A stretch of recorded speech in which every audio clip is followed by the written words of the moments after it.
वहां ने ऐसे उठाया उन्हें ऊपर और बोला क्या? बोला अभी तो मैंने एक डुबकी लगाई थी और जैसे कोई स्वप्न देखता है वैसे इतना सुंदर राजमहल, इतनी सुंदर राजा की कन्या, उधर मेरा विवाह भी हो गया, शादी भी हो गई, बच्चे भी हो गए। और ज्यों ही मुझे कहा कि आपको पत्नी की चिता के साथ जलना पड़ेगा, तो तभी मैंने आपको पुकारा, हे श्री कृष्ण। तो कृष्ण भगवान ने बोला देख ली मेरी माया। तो जैसे स्वप्न में हम होते हैं सभी, हमें पता है कि परमात्मा की माया जाल है सारा। स्वप्न में हम क्या देखते हैं? कई बार इतने सुंदर महल देखते हैं, आसमान में उड़ रहे होते हैं, या कोई हमें चाकू मार रहा होता है, फिर अचानक चाहे हमें कोई उठा दे तब हमें पता लगता है तो सपना है। तो ठीक उसी प्रकार ये जीवन भी एक सपना है।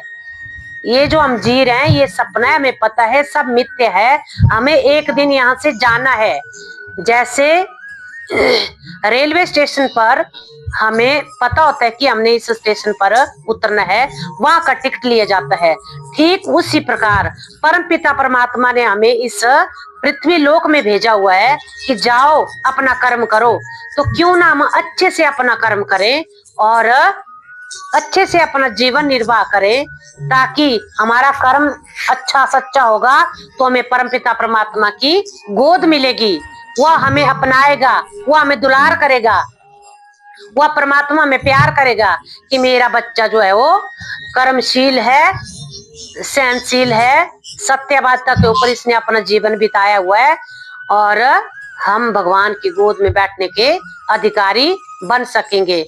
नहीं तो क्या होता है, जैसे कोई आज बड़े पद में है तो क्या करते हैं वो दूसरों, गरीब को मत सता।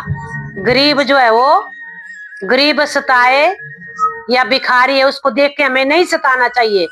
गरीब सताए वह रोए, पर उसको जो सुख देने वाला है जब वो सुनेगा तो आपकी खैर ना होए।